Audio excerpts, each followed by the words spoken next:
You're listening to the Empowered Divorce Podcast, where you practice being the chooser in your life again, one day at a time. Thanks for joining me.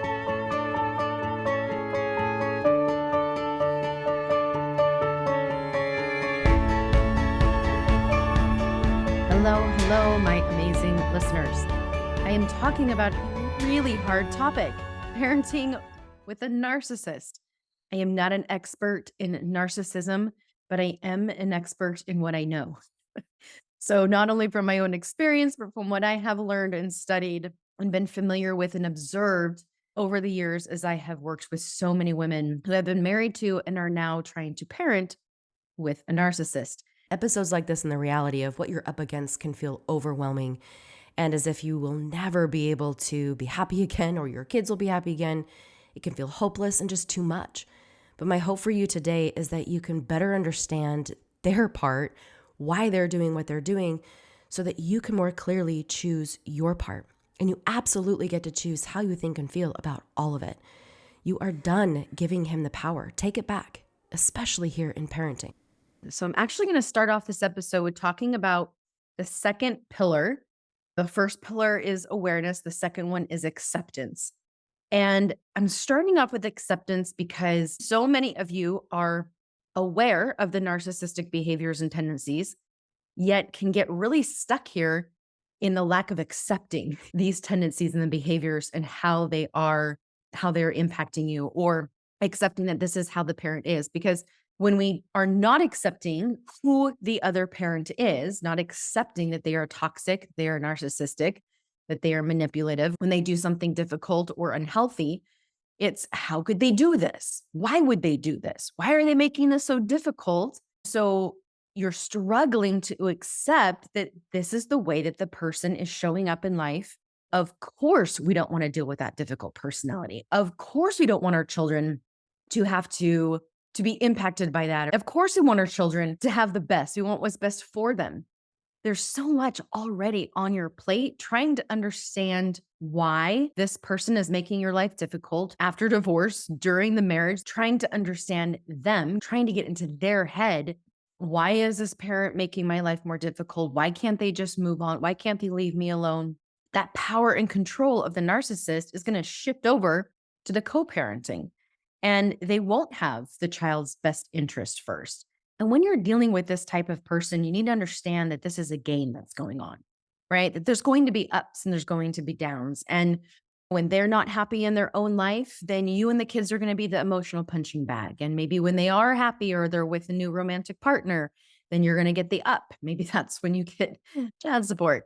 When you're dealing with that tit for tat kind of parent on the other side of the street, you need to accept that you won't be able to play nice in the sandbox with them. They play with a completely different set of rules to the game. You might conform your schedule to accommodate them, but they're not going to accommodate you, right? Different set of rules. Or they do accommodate you, but then they're going to weaponize it against you to get more than just the schedule accommodation for the night, right? Like they're going to demand that you give them a week accommodation to the schedule for your one night to the schedule compromise. And so accepting then here is that you can't make accommodations. Not, I don't understand why he can't. He should just be able to, if he would only. That is going to keep you stuck. That's picking up the dang rope, trying to understand him, figure him out. We need to accept that they're not going to play nice in the sandbox. They have a different set of rules. And being empowered in this situation is also accepting that the schedule is what it is. Now you may not be able to go to that activity or that girl's getaway, or you just now have to adjust your work schedule and you're doing this alone. And this sucks because if you were dealing with the healthy person, then you could both just be flexible. But that's not the reality of the situation. And I will tell you right now, this was so extremely hard for me at first when I first got married to watch Scott and his ex co-parent and be flexible and really have the kids' best interest. They are amicable. They can disagree at times, but they have the same goals with their kids. Their kids are all that matters. And it caused a lot of grief. That caused a lot of grief and reminded me of the loss that I have in co-parenting, in parenting with someone else. And yes, Scott's an amazing step parent, but it's not the same. It just isn't.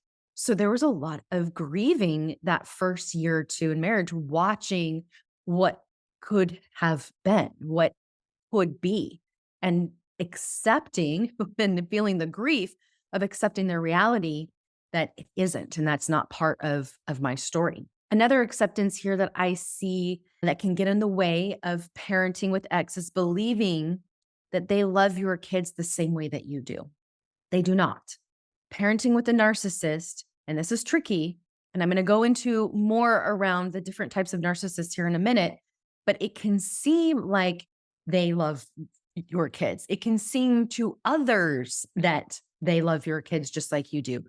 But a narcissist is entitled. And entitlement is that children are there for them in some way, whether to create an image that they want to have for themselves.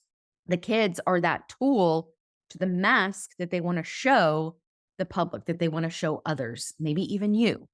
And so if they go to a child's game or they go to a child's event, then that child is helping them support the mask. But as soon as that child stops supporting the mask and that child is no longer useful to them or worth their time. And this is heart wrenching. And that's not even an accurate word.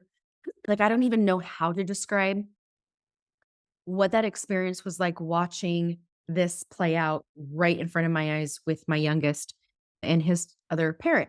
But that's what happens when that child is no longer useful to the parent's image, that mask that they're wearing. So they can look like they're giving the child all this support, but they're not really interacting or loving the kid the same way that you are. So, in sharing custody with a narcissist, you have to throw out all the expectations of healthy parenting together, throw out all of the expectations and shared goals and values. All that has to go out the window because they are only worried about themselves. And like I said, I'm not a narcissist expert, but I do want to validate. I wanted to get on here and just make this its own, because next week I'm going to talk about co parenting, parenting, but I wanted to come on and just make this its own episode and really just validate these behaviors, these different types of narcissists that impact you as a parent when you're trying to parent with someone who is a narcissist. I know this is a buzzword. I know people are throwing this word out. They're diagnosing this person, but I also know how crazy it can feel when you're getting this message that I should be better co-parent or I should be able to figure this out and I can't. There's a really good reason why. And that's why I started off with the acceptance, because when you can really accept that you're not going to have the ideal co-parenting situation, when you can accept that this person isn't going to change and that this person doesn't love the children the same way that I do, this person doesn't share the same goals and values that I do with the kids. Remember, approving is not the same as accepting, but accepting that will free you up from trying to figure them out, solve them, correct for them, manage them, make up the difference for them in your children, and really allow you to parent the way that you want to parent. And I'm going to go into that so much more next week in the other episode. But this is just a hard conversation. And Dr. Romani Durvasula, she talks about this a lot. And this is where I'm pulling a lot from her work here. But the hard truth is that when you're dealing with a narcissist, the fears that I hear my clients have around this is, well, what if the narcissist creates such a huge wedge between me and my kids, and my kids completely shut me out? I tend to share the same painful truth that Dr. Romani says is, yes, that can happen.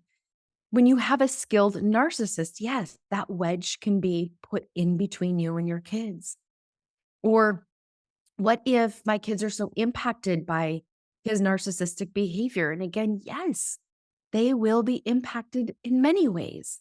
Or and this one I hear a lot too. What if they turn out to be narcissists themselves? And again, painfully, yes. This is also possible in those generational patterns. And in a big capital A-N-D, just like I've mentioned before in previous episodes, you are their mother. And that alone is different. When you work on your own secure attachment with yourself and then being that lighthouse for them, you are always providing a way to light their way back. That is what you can give your kids. And it may take time. I think I've mentioned this before, but I remember my therapist very early on, hadn't divorced yet, but definitely was in that separation. And I was thinking about divorce and what is this going to look like? And this was my fear. What if they choose him over me? What if he sucks them in with his narcissistic, that Disneyland dad, that grandiosity type of behavior, and they buy into that. And I lose them, and then they don't want to be with me because I have the rules, I have the boundaries, right? And I remember my therapist looking at me and going, "Yeah, that might happen." And I wanted to punch him. That's not what I want to hear. And that's certainly not what I wanted to pay you for to hear. Like, don't tell me that. And so you're probably like, Amy, don't tell me this. This is not what I want to hear. But I do remember him saying, and Amy, this is where you stay consistent, you stay within your value system, and you continue to love them and be that example for them. You're giving them another way to experience life that they can witness, that they can watch, they can observe. It might take them until their 30s until they figure it out. And again, I wanted to punch him. And I want to be like, no, they need to choose me now, today, damn it. Like, I'm not going to accept this. And it was so, so hard to accept. And I fought it and I fought it and I fought it. I get it. I absolutely get the pain of this. I'm sitting here now telling you from experience, with that hindsight, with the information that my therapists were telling me, right? And with my experience and with leaning into that hard and that uncomfortable and that faith and that hope, working so damn hard to focus on being that secure attachment, I can absolutely say it has made a difference. I can absolutely say that it all plays out. They are not sustainable in their behaviors. And yes, there's always that one chance that you have the kid that falls into the genetic behavioral patterning and they become a narcissist. That still does not change the fact that I am their mother and I will always light the path back towards me in that healthy, secure attachment. I have let go of that time limit. I've let go of it needs to happen now. And of course, there's grief attached to all of that, right? Here are a few examples of the different kind of narcissists and how they show up in parenting after divorce. And again, I agree with Dr. Romani that understanding the type does matter when it comes to co-parenting, because when you start to see the patterns, when you know what this looks like, then you can be prepared for it. And then you can have coping skills for you in place so that you can stay grounded in your reality. Because just like in the marriage where you got thrown out of your reality due to the gaslighting behaviors, due to maybe their own grandiosity, you lost that sense of reality. You became disconnected to yourself. So the key here is let me understand the behaviors, what that looks like. And then I'm going to focus on what I can control when I see it. My power is that I'm not going to let myself fall in it. But this isn't learn about it so that you can try and control it and fix it and then try and control your children's experience in it too. That's only going to backfire. So you have the grandiosity type. I've mentioned that a couple times already, where everything is about putting on a show and winning people over, because ultimately here they want the validation. They want the validation. And so they want to have, your friends and even your family to believe them, and they want to win them over.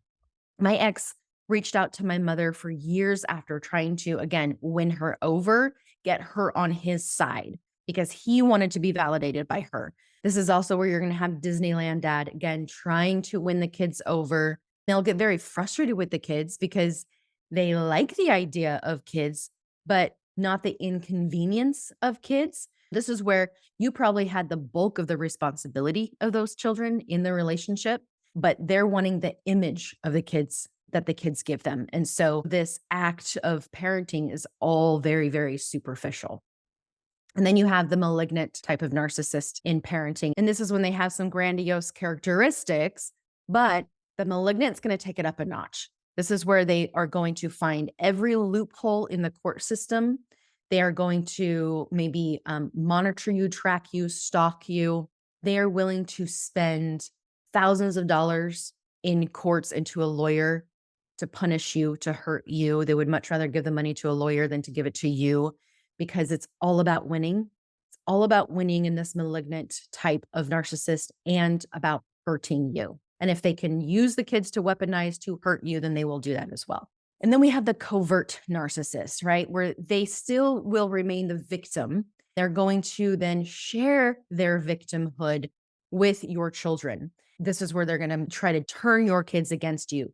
See how difficult your mom is making my life. All I want to do is have you over for a night. And she's sticking to the parenting plan. And it's just so difficult because you want to be able to explain, you want to justify, you want to tell all your kids all the things, tell him that he's being a complete, absolute narcissistic ass, but you can't. And so this is why it's painful. And again, painful doesn't even describe what this feels like when you see this happening, but they are sharing their victimhood with the kids, how you're making their life miserable. Now the children are going to feel guilt and protective even over their father because they're going to see that victimhood. And in order to keep that attachment, they're going to be like, oh, poor dad. And again, I heard this too. And it was so hard, so hard to hear. And I would just say, this is where you've got to really tap into that secure place with yourself and really stay grounded in your truth and your reality, because this is what they need to believe right now. If you start getting into that explaining, defending yourself when your children are in this mode, it's not going to be helpful for you.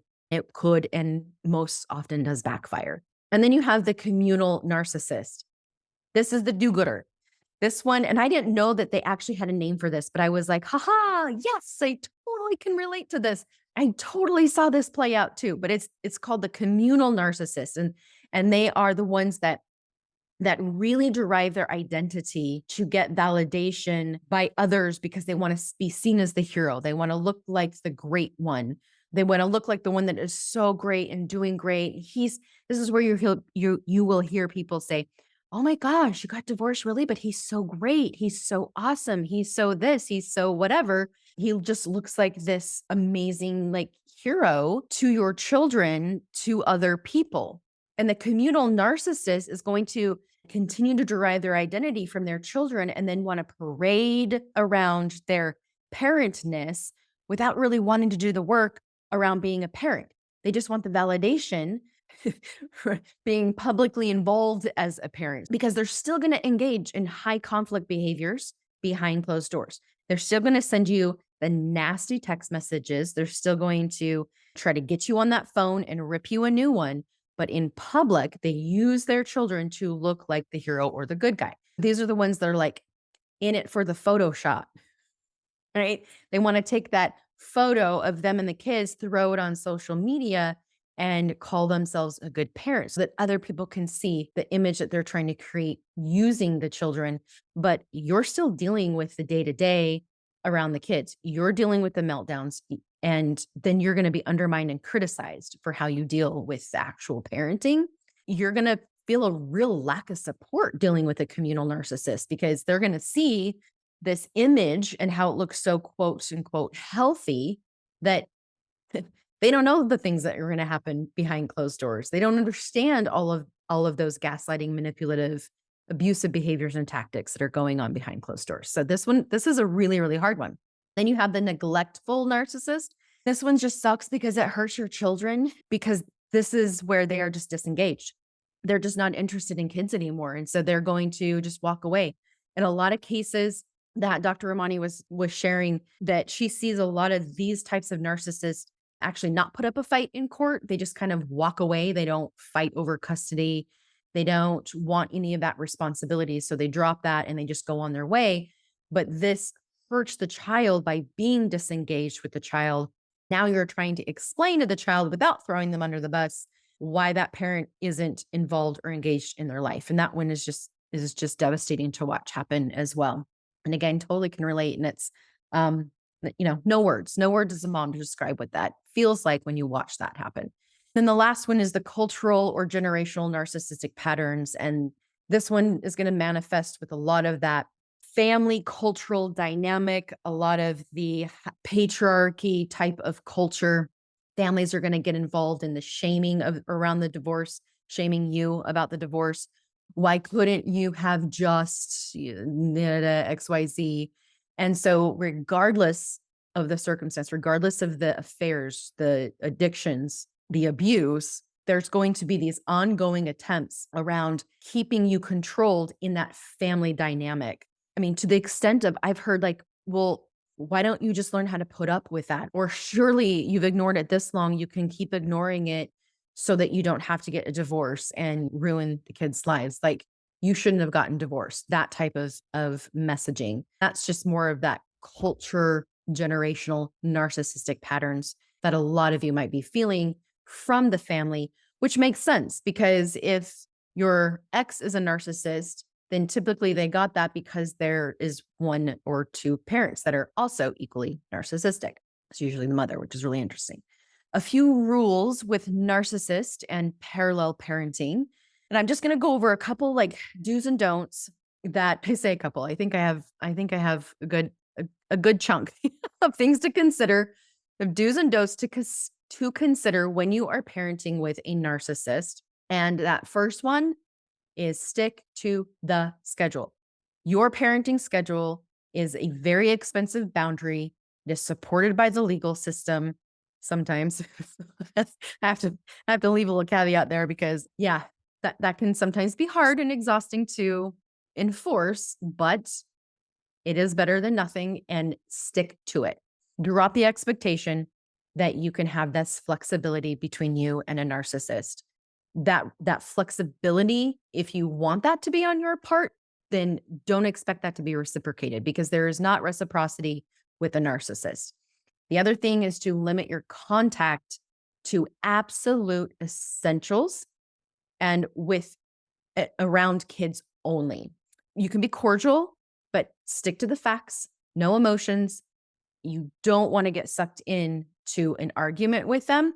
We have to really be very, very boundaried and limited to the types of conversations that we have and what those conversations looks like. So going back to the boundaries episodes that I talked about, being very boundaried and walking through those steps that I shared to help you identify what is a healthy, safe way for me to communicate? What does that look like? And maybe that's through email, text. Maybe I don't see face to face. Maybe I don't have these conversations over the phone. Maybe I need a lawyer to be that third party right now. And then which leads to the next one. It's clear, consistent boundaries. And again, if you're having struggles with that, go back to those boundary episodes and go through what I shared there. The other thing is to not share those emotions with them, even when they bait you for it. So this is where I see a lot of clients get sucked into. I totally got sucked into this, where they start to show you what you think is their heart, what you believe is to be vulnerable and real for them. It isn't. It's a game. It's a tactic. They know how to pull you in. It can feel so tempting to have this kind of emotional interaction with them, but it's a bait and switch. Keep your emotions out of those conversations. I know, so hard to do sometimes. And then don't react when whatever they are doing to cause that reaction, to get that reaction. That is how they're trying to stay in power. That's how they're trying to have control over you, is get that reaction out of you. This is where I will just say, if you feel like you need a response or you want to have a reaction, write out that text message in your notes app on the phone and then rewrite it again with zero emotion, very much gray rocking. Now, if you are pre-divorce being finalized, then you want a yellow rock. Look it up. It's where you're adding just enough to not look so gray rock, because that can come across when you're in the court proceedings as being unreasonable and being combatant or whatever. They can twist that up. So this does matter in terms of where you're at in the divorce process, how you approach that, how you communicate. But if this is post-divorce, that divorce is final, gray rock. The other thing is to accept that you can't control his parenting. And that sucks. And you don't have to approve, right? But accept that you can't control what he does as a parent over there. When you accept that control, that I don't have power over there, then this empowers you to be open to that beautiful mama intuition on what your kids need when they are back in your care. But if you're stuck over there in his side of the street, trying to correct it, fix it, judge it, solve it, understand it, whatever, then you're not on your side of the street preparing that safe, secure, steady lighthouse, so to speak, for your kids when they come back into your care. The other thing is have faith in your parenting. Being that one secure parent is enough. Just like my therapist was telling me, he might not be that for them ever. And they might want to go be with Disneyland dad for a while, but you continue to be that secure parent. It is enough. And it is enough to draw them back in towards that light. Then get your support system, get that support system in place to help you parent. Because I didn't have one around a whole lot of the time or one that was reliable, then I needed help and I needed to expand my support system to those that can help me with my kids. And I loved, I mean, oh my gosh, there has to be, I beg and pray that there is a place in heaven for those people who really stood up and stood in for my kids, where they were the example. They were there for them. They supported them.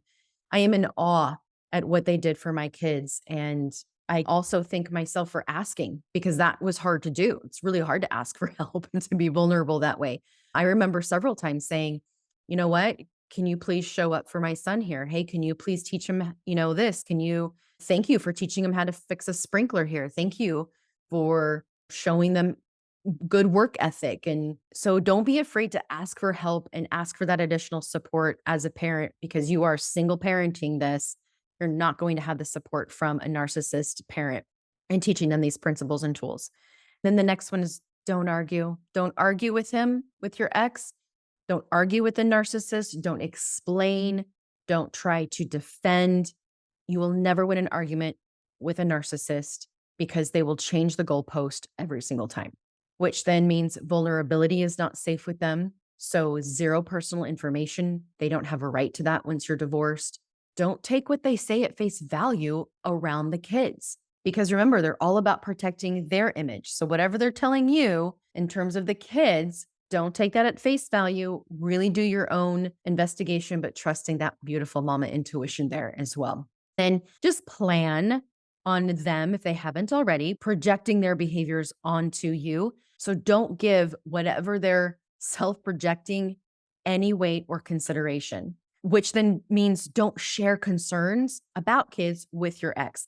And again, that's a co parenting thing to do, right? Like I've been watching Scott and his ex share concerns back and forth, navigating that together. I can't do that because, and I did, then that concern that I had with the kid was then used and weaponized against me at some point. It was projected. If I am concerned that you are ignoring and negating your son by da da da, guarantee weeks later or a month later, now all of a sudden that's being projected on me and I'm ignoring my son and I'm negating and I'm whatever. Again, very lonely, right? Very lonely in carrying the weight of your concerns and worries around your children.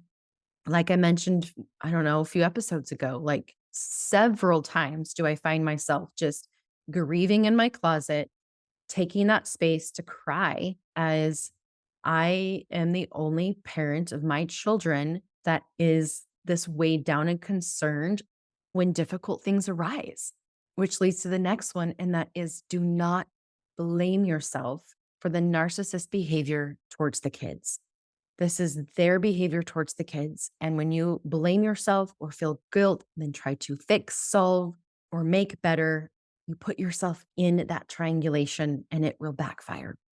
Remember, you are the parent to amazing kids and they will always be yours. They will always be yours. Okay. Next time, again, more on the differences between co parenting and parallel parenting and what that looks like. I'm going to go into a little bit more details around how to co parent or how to parallel parent, because that's where most of you are at. But in that parallel parenting, there are a lot of these narcissistic behaviors and things happening. So I wanted to put this episode first to validate these experiences so that you can then, when I talk about parallel parenting and other types of parenting, you feel validated and you can better articulate and assess how you want to move forward with parenting and parenting with your ex. I know these can be really, really hard to listen to. It's hard to accept the reality of all of it. And when we talk about our kids, the impact that that narcissist parent is going to have, again, unbearable doesn't explain really what that feels like.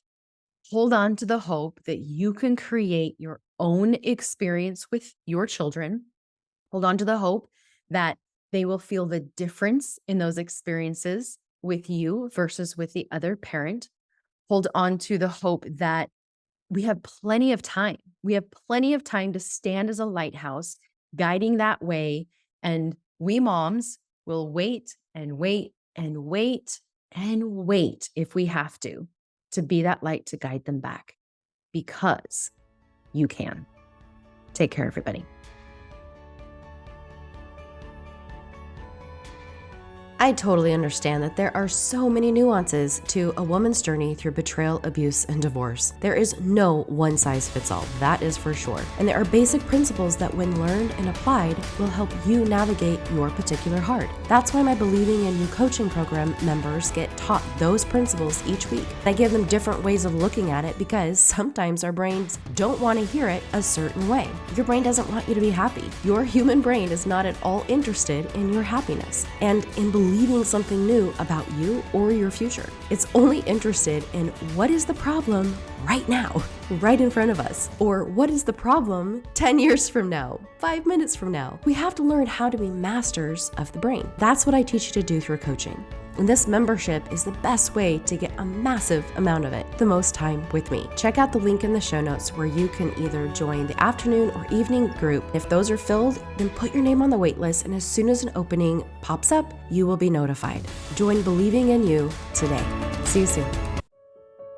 I was made to dream that anything can be my own.